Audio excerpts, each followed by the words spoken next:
बुझाए, ठंडक लाए, सबको भाए जीरा सिप। MTH का जलजीरा जीरा सिप। जीरा सिप, असली रिफ्रेशिंग, असली स्वाद, असली मजा। MTH। नमस्कार, बहुत बहुत स्वागत है आपका। रात के 8 बज चुके हैं। आप देख रहे हैं राष्ट्र सर्वोपरि। मैं हूं आपके साथ शिवांगी ठाकुर। तो संसद का मॉनसून सत्र तो आपको याद ही होगा। इस पूरे सत्र के दौरान जब से इसकी शुरुआत हुई है तब से आप लगातार देखिए किस तरह से विपक्ष प्रहार करने की कोशिश कर रहा था। जंतर मंतर पर जो प्रदर्शन हो रहा है उस पर भी विपक्ष पहुंचा और आप देखिए पीएम हाउस तक जाकर उन्होंने किस तरह से आंदोलन किया।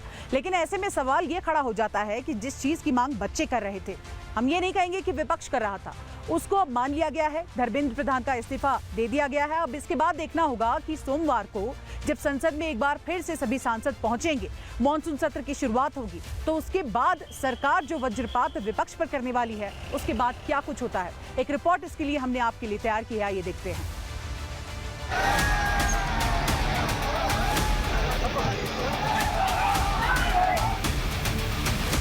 ये जिद क्यों थी आखिरकार? अगर यही करना था तो बच्चों से बात करके बुला करके ये फैसला पहले ही ले लिया सकता। ये दर्शाता है कि इनका उद्देश्य व्यवस्था और समाधान ढूंढना नहीं, अराजकता और घमासान ढूंढना।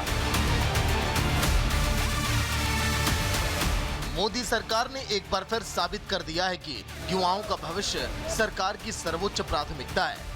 इसीलिए पेपर लीक को लेकर मोदी सरकार लगातार कठोर कदम उठा रही है। देशव्यापी हिंसा को रोकने और छात्रों के हित को सर्वोपरि मानते हुए पिछले 3 दिन में 3 बड़े फैसले लिए जा चुके हैं। पेपर लीक पर कानून में संशोधनों या फिर एग्जाम माफिया पर शिकंजा और अब शिक्षा मंत्री धर्मेंद्र प्रधान का इस्तीफा। ये वो बड़े फैसले हैं जिन्होंने पीएम मोदी की छात्रों के प्रति सर्वोच्च प्रतिबद्धता से देश को रूबरू करा दिया है। शिक्षा मंत्री धर्मेंद्र प्रधान का इस्तीफा हो चुका है, लेकिन सवाल यह है कि अब विपक्ष क्या करेगा? क्या विपक्ष का हंगामा जारी रहेगा? क्या विपक्ष कॉकरोचों को भड़काता रहेगा या फिर सीजेपी का खेल अब खत्म हो चुका है? प्रतिपक्ष राहुल गांधी जी विगत कई दिनों से दिल्ली में ही अलग अलग स्थान बदलकर अलग अलग स्थानों पर अलग अलग प्रकार के करतब करते हुए अपने बयान दे रहे हैं। आप दिल्ली में भिन्न भिन्न स्थानों के ऊपर भिन्न भिन्न प्रकार के भड़काऊ बयान देते हुए दिखाई पड़ रहे हैं, मगर संविधान के द्वारा निर्धारित स्थान संसद पर चर्चा से भाग रहे हैं। यह दर्शाता है कि इनका उद्देश्य व्यवस्था और समाधान ढूंढना नहीं, अराजकता और घमासान ढूंढना है। जिस पेपर लीक पर कॉकरोच और समूचा विपक्ष हंगामा कर रहा था, उस पेपर लीक पर सबसे बड़ी सख्ती का ब्लूप्रिंट सोमवार को देश के सामने आ रहा है। पेपर लीक कानून में सबसे बड़ा संशोधन विपक्ष पर वज्रपात की तरह होगा। विपक्ष धर्मेंद्र प्रधान के इस्तीफे की मांग लेकर संसद को चलने नहीं दे रहा था।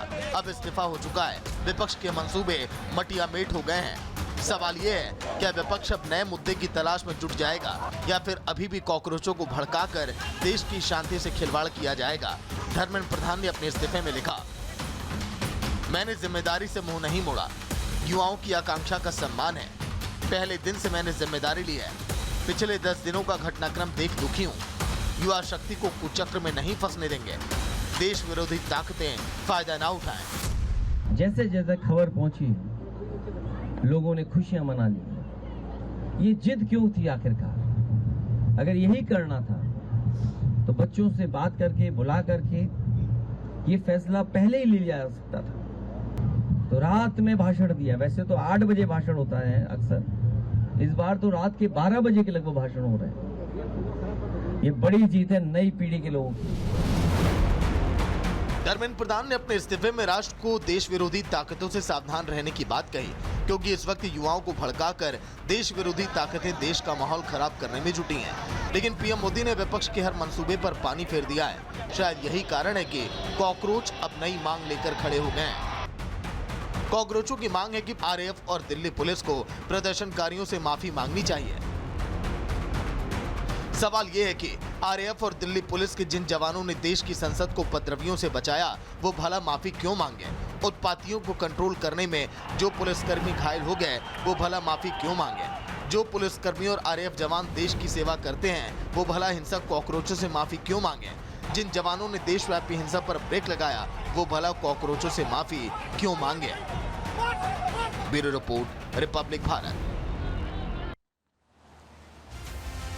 तो जंतर मंतर के प्रोटेस्ट पर आपने अलग अलग तरह की रील्स देखी होंगी। युवा रील्स काट रहे थे, इन्फ्लुएंसर्स वहां पर पहुंच रहे थे और इसी के साथ साथ कोई पिज्जा, कोई बर्गर, कोई खाने का सामान, कोई वहां पर रहने का सामान जो है वो भेज रहा था।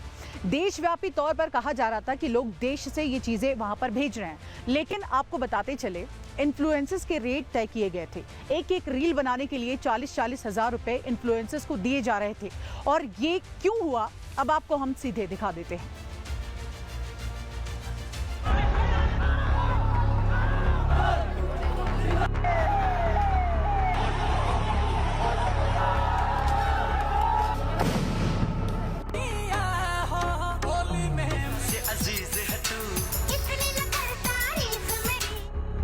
देश विरोधी आंदोलन को सींचने के लिए जंतर मंतर पर देश विरोधी सोच की बोली लगी थी।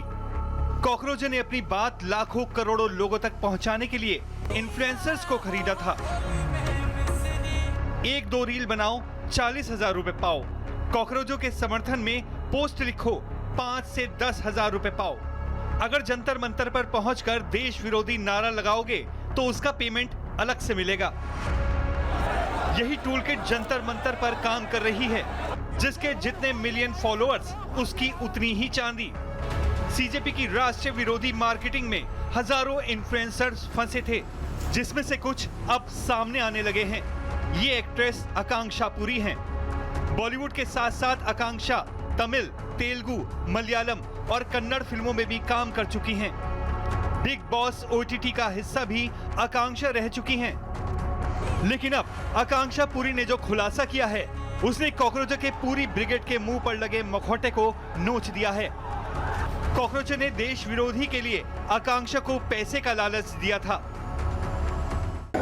कहीं ना कहीं एक प्रेशर होता है, क्योंकि हम लोगों को बहुत से, मुझे भी, मेरे फ्रेंड्स को भी, जो कंटेंट क्रिएटर्स हैं, उन्हें भी ऐसे मैसेजेस आए। कुछ लोगों ने हमें टिकट्स तक भेजने के लिए अप्रोच किया कि आप आइए, वहाँ पे हिस्सा बनिए। आपको हमें पेमेंट्स भी ऑफर हुई, मुझे भी हुई, मेरे कुछ फ्रेंड्स को भी हुई।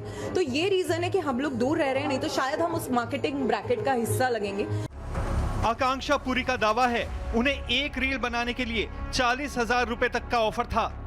अगर वो जंतर मंतर पर पहुंचती तो उनका पेमेंट अलग से मिलता। होटल में रहने खाने का इंतजाम अलग था। तो अब सवाल ये, इन्फ्लुएंसर्स को बांटने के लिए पैसा कहां से आ रहा था? क्या सीजेपी ने किसी एजेंसी को हायर कर रखा था? क्या विदेशी फंडिंग को इन्फ्लुएंसर्स पर खर्च किया जा रहा था? क्या इन्फ्लुएंसर्स के जरिए जंतर मंतर पर भीड़ जुटाकर बवाल किया गया? ये विदेशी पैसा एजेंसियों के खाते में आता है और फिर उसी इन्फ्लुएंसर्स में बांटा जाता है। क्योंकि आप लोगों को शायद वो नहीं पता, बट 80% वो चल रहा है। हम लोगों को अप्रोच कर रहे हैं, लोग हमें बजट्स ऑफर कर रहे हैं कि आप एक पोस्ट का इतना, आप वहाँ रैली में आएंगे तो उतना टिकट्स देंगे, स्टे देंगे। तो मुझे बहुत बुरा लग रहा है जब मैं ये मैसेजेस अपने सोशल मीडिया पे देख रही हूँ, मैनेजर के पास आ रहे हैं। तो मुझे इसका हिस्सा नहीं बनना, मुझे सपोर्ट करना है, बट इस तरीके से नहीं कि उसमें मैं अपनी रोटियां सेकूं और पैसे कमाऊं। और ये रीजन से शायद कुछ सेलिब्रिटीज इस चीज से थोड़ा अपने आप को दूर रख रहे हैं।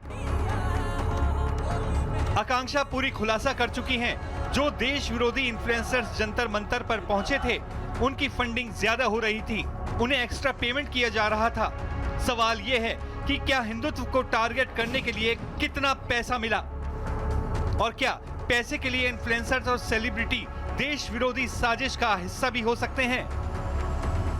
देखिए, दुनिया भर की नैरेटिव वॉर्स जो होती हैं, उनमें सब तरह के पैंतरे आजमाए जाते हैं। आपने किसान आंदोलन में देखा होगा कितनी विदेशी हस्तियों ने सपोर्ट किया और कितने देशों में ये प्रदर्शन हुए। तो ये होना स्वाभाविक है कि पैसे दिए जाएं इन्फ्लुएंसर्स को, और ये लोग कभी भी इस तरह से नहीं करते कि एक ही व्यक्ति एक ही जगह से पैसा जा रहा हो। अलग अलग जगह के लोग होते हैं, वो अपनी फ्रस्ट्रेशन होती है सरकार से, और विदेशी शक्तियां भी होती हैं। तो ऐसे में जितने लोगों ने जो किया, जितने पैतरे आजमाए गए उनमें कि ये इन्फ्लुएंसर्स को, सेलिब्रिटीज को किसी भी तरह से पैसे देकर या और भी किसी तरह से दबाव में लाकर उन्हें आंदोलन बड़ा कराना, क्योंकि आंदोलन इन्हीं के जरिए बड़ा होता है। कोई भी आंदोलन पैसे से बड़ा होता है। किसी ने ऑनलाइन बर्गर पिज्जा भेज दिए, किसी ने कुछ पानी की बोतलें। ये सुनने में अच्छा लगता है, लेकिन जब आंदोलन देश विरोध की चिंगारी भड़काने के लिए हो तो आंदोलन बर्गर पिज्जा और पानी की बोतलों से बड़ा नहीं हो सकता। उसके लिए करोड़ों की फंडिंग होती है। रिपब्लिक भारत सबूतों के साथ साथ बार बार देश को बता रहा था कि कॉकरोचों की फंडिंग देश विदेश से आती है। इसी कड़ी में एक और सबूत देख लीजिए। ये माया विश्वकर्मा हैं, खुद को सोशल एंटरप्रेन्योर, रिसर्चर और एक्टिविस्ट बताती हैं। माया का जन्म तो मध्य प्रदेश में हुआ। राष्ट्रपति द्रौपदी मुर्मू ने धर्मेंद्र प्रधान का इस्तीफा स्वीकार कर लिया है और प्रहलाद जोशी को शिक्षा मंत्रालय का प्रभार सौंपा गया है। ये बड़ी जानकारी इस वक्त की दे रहे हैं। देखिए, धर्मेंद्र प्रधान का इस्तीफा हो चुका है, जिसको राष्ट्रपति द्रौपदी मुर्मू ने स्वीकार कर लिया है और अब प्रहलाद जोशी को शिक्षा मंत्रालय का प्रभार सौंपा गया है। ये बड़ी ब्रेकिंग न्यूज इस वक्त की आपको बता रहे हैं। देश के नए शिक्षा मंत्री प्रहलाद जोशी होंगे और अब ये देखना होगा, क्योंकि जिस तरह से धर्मेंद्र प्रधान को लेकर, पेपर लीक को लेकर ये पूरा मामला चल रहा था और आज उन्होंने खुद से एक जिम्मेदारी निभाते हुए अपना इस्तीफा सौंपा था। उसके बाद अब जानकारी यही है कि राष्ट्रपति द्रौपदी मुर्मू ने अब उनके इस्तीफे को स्वीकार कर लिया है और इसी के साथ साथ बच्चों के भविष्य को लेकर आप देखिए किस तरह से सरकार सजग है और प्रहलाद जोशी को शिक्षा मंत्रालय का प्रभार संभाला दिया गया है। वो संभालेंगे इसको और ये सुनिश्चित करेंगे कि जो पेपर लीक माफिया है वो किसी भी तरह से देश में पेपर लीक नहीं कर पाए। आप देखिए किस तरह से एसटीएफ भी तैयारी कर रही है और साफ तौर पर अब देखना होगा। लेकिन इन सब के बीच जो दर्शक इस वक्त रिपब्लिक भारत के साथ जुड़े हैं उनको हम बता दें, देश के नए शिक्षा मंत्री है प्रहलाद जोशी। धर्मेंद्र प्रधान का इस्तीफा स्वीकार कर लिया गया है। राष्ट्रपति द्रौपदी मुर्मू ने ये इस्तीफा स्वीकार किया है और अब देखना भी होगा, क्योंकि लगातार इस पूरे मामले पर जमकर सियासत हुई। बार बार इस्तीफे की आड़ में आप देखिए जंतर मंतर पर प्रदर्शन भी किया गया और इन सब के बीच बार बार सरकार कार्रवाई कर रही थी। नीट पेपर लीक हुआ, उसके बाद री एग्जाम भी कराए गए, तमाम नीट के बच्चे क्वालिफाई भी हुए, लेकिन छात्रों की आड़ में देश में अराजकता फैलाने की कोशिश की गई, जंतर मंतर पर जमकर प्रदर्शन किया गया। लेकिन अब सबसे बड़ी खबर आज की यही है कि धर्मेंद्र प्रधान के इस्तीफे के बाद उनके इस्तीफे को राष्ट्रपति ने स्वीकार कर लिया है और प्रहलाद जोशी अब शिक्षा मंत्रालय का पूरा प्रभार संभालेंगे और साथ ही साथ अब बच्चों को भी काफी उम्मीद होगी, क्योंकि देखिए लगातार पेपर लीक के मामले एक के बाद एक आ रहे थे। जहां एक तरफ नीट पेपर लीक के मामले को लेकर प्रदर्शन किया जा रहा था, तो वहीं कई जगह पर पेपर लीक हो भी रहे थे। सरकार लगातार कार्रवाई की बात भी कर रही थी, प्रशासन जो है जगह जगह पर कार्रवाई कर भी रहा था, लेकिन इसके बावजूद जो पेपर माफिया है वो मानने को तैयार नहीं थे, क्योंकि हर बार ऐसा होता है कि उनको पकड़ा जाता है और बड़ी आसानी से थोड़े ही दिन के बाद सलाखों से वो निकल जाते हैं। लेकिन अब ऐसा नहीं होगा। कानूनी तौर पर अब ये लड़ाई बहुत बड़ी हो चुकी है, इन पर शिकंजा कसा जाएगा और बड़े से बड़ा प्रहार किया जाएगा। लेकिन बड़ी जानकारी यही, धर्मेंद्र प्रधान का इस्तीफा जो है वो स्वीकार कर लिया गया है। और राष्ट्र सर्वोपरि में आगे बढ़ते हैं, एक बार फिर से हम बात करते हैं ऐसे मामले की जिसको लेकर लगातार आप देखिए किस तरह से प्रशासन भी सजग है। जंतर मंतर पर यह प्रदर्शन हुआ, लेकिन अफवाहों का बाजार लगातार गर्म रहा। कई लोगों ने इसमें अपनी अपनी रोटियां सेकी। दिल्ली से लेकर पाकिस्तान तक आप देखिए किस तरह से अफवाह का बाजार तेज था। सोशल मीडिया के जरिए भी अलग अलग तरह की अफवाहें फैलाई जा रही थी, लेकिन अब पुलिस ने अपना मन बना लिया है। इन अफवाहबाजों को बख्शा नहीं जाएगा, कड़ी से कड़ी कार्रवाई की जाएगी और इसके साथ साथ जो पेपर लीक माफिया है अब एसटीएफ उन पर भी बड़ी कार्रवाई करेगी। हमारी ये रिपोर्ट देखिए।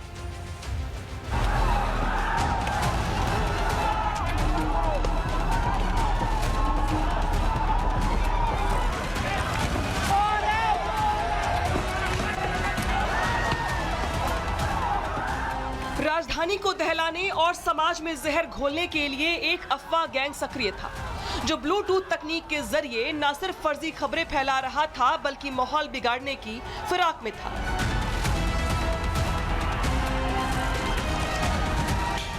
निशाने पर देश की सुरक्षा और युवाओं का भविष्य। ऐसे में प्रदर्शन की आड़ में रची जा रही साजिशों पर सरकार और खाकी का शिकंजा कसा जा चुका है। सरकार और पुलिस हर उस टूलकिट पर ताला लगा रही है जो प्रदर्शन की आड़ में साजिश को हवा दे रहे थे।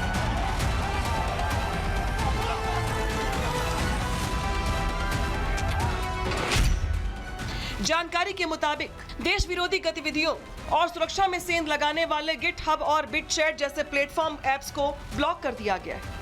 आपको बता दें कि बिटचैट एक ब्लूटूथ मेश नेटवर्क आधारित मैसेजिंग ऐप है।